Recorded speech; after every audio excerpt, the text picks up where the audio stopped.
What's up guys, it's Caboose from Envy's Valorant team here. Today I got 15 levels of Valorant that I'd like to break down, starting with level 1 being the most basic and working our way up to things more complex. I think this will really help people of all levels improve, anyone trying to go pro or just trying to up their rank in competitive.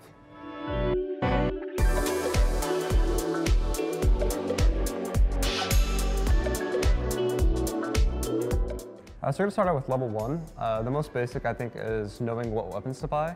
So in Valorant, they did a great job of making every weapon viable in certain situations. However, the situations you're going to find most often, you're definitely going to want to have one of these 3 weapons, starting with the Vandal. The Vandal is really strong for good aimers. People that take their time, go for headshots, they're very clean about their aim.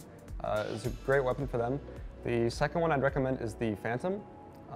Very strong weapon for players that like to spray. They're more recoil control-y, stuff like that. And the third option would be the Operator. Players that like to take these long-range duels while they are scoped in. Ideally, you don't want to have more than 2 operators on your defender side and 1 on your attacker side. The second level we're going to go into is knowing your agent. A great thing that separates Valorant from most other competitive titles is the individual agents you can play. All have a very high skill cap of the level you can play them. And the player that plays their agent the best is going to have the best ability usage. So it's really important to get familiar with your abilities, have good situations to use them, maybe know some set plays with them, all going to help you out big time. We're going to go on to level 3, knowing the map. Obviously very important, you want to know the map, you want to know where the defenders like to play, what the offense can do, having a good knowledge of basically what's happening in the round. You don't want to run around and not know exactly what's going on. Level 4, we're going to have the movement. Another thing that sets Valorant out from other shooters is the fact that you have to be completely still to shoot accurately. There's actually a trick that you can practice, and it's really important that you do practice it. So when you are moving, say you're moving to the right, so you're holding your S key. The second you're about to shoot somebody, you want to stop holding the S key and immediately tap A. This will set your movement speed to 0, counter-strafing in the other direction, and it'll make you completely accurate on that shot. We're going to move on to level 5, which is your early game positioning.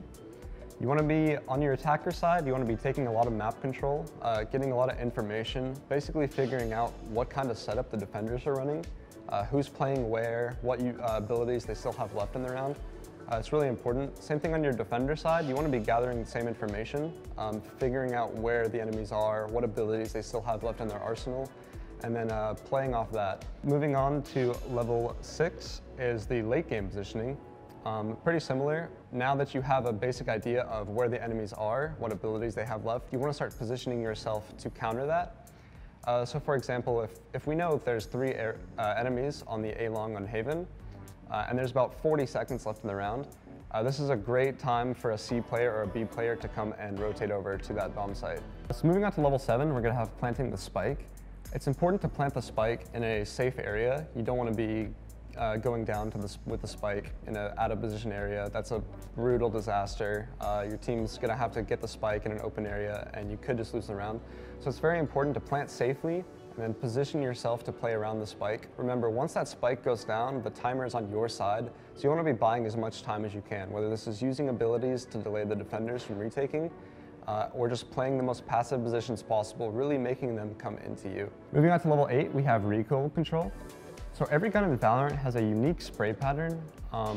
The way the bullets will travel if you just hold your left mouse button and don't move your mouse at all. So most of the guns, they'll go up, and then they'll go either to the left or the right. It's important to learn these for as many guns as you can, but most specifically the main guns we talked about earlier with the Phantom and the Vandal. It's great to practice this if you go into the range and just shoot a wall without touching your mouse at all and look at the directions the bullets travel. And then now, next time you spray the wall, practice controlling the recoil. So example, when the bullets go up, you want to pull your mouse down. When the bullets go left, you want to pull your mouse right. At level 9, we're going to work on our eco rounds. It's important to not buy too much here, but to buy just enough. So ideally, you're going to need 3,900 credits in a round for a buy round, assuming you have full abilities. So what I like to do on my ecos is make sure I buy all my full abilities first, and then buy any pistol I can, making sure I'll have 3,900 for next round. And the key thing is you want to make sure you don't actually use your abilities here that cost money, because you want to save them for the gun round. However, it's important to buy them because if you ever end up in a 2v2 situation, you're gonna wanna have those abilities to clutch out the round. So really important that you manage your buy well, group as your team, and then if you do happen to get into a 2v2, 3v3 situation like that, use your abilities to close out the round. Level 10, we're gonna go to the anti-ecos. A lot of people like to play aggressive on these rounds. I'm definitely not opposed to it. I think it's really good to have your duelists and characters that have really good ultimates get in there, get in their face, and then farm them while they're on those low buys. Get their ultimates up, they'll have it on first gun round, and it'll be a really strong advantage going into the first gun round. We're gonna go on to level 11, which is crouch peeking. Crouch peeking is a very situational thing. Ideally, you want to be crouch peeking when you know an operator is posted on your angle. So if you are in a situation where you have to fight an operator posted, you're gonna wanna go ahead and go with your peek and crouch as you do the counter strafe that we talked about earlier in the movement level. So again, you're gonna be peeking into them and crouching as you peek. It's gonna really make it harder to hit you. It's a pretty strong peek, and you should definitely take advantage of it when you can. Moving on to level 12 is gonna be peeking corners. Now this is where it starts getting more advanced, a lot more situational on the map. So ideally when you're peeking corners, you wanna be as far away from the wall that you're peeking as possible. The closer you are, they actually will see you earlier, and the farther you are, you'll see them first. So whoever's actually closer to the wall is at a disadvantage in a peek. So say for example, we're gonna look at Haven A long. The defenders, if they're peeking long, they're very far away from the A lobby wall. So they have a big advantage in that duel, especially if the player on offense swings close to the wall. It's gonna be a free kill almost every single time for the defender. So we're gonna go into level 13, which is synergy. Now that we know the basics of our agent and what they're capable of with their abilities, it's important to position yourself around other agents that you synergize well with. A great example would be a Phoenix and a Killjoy.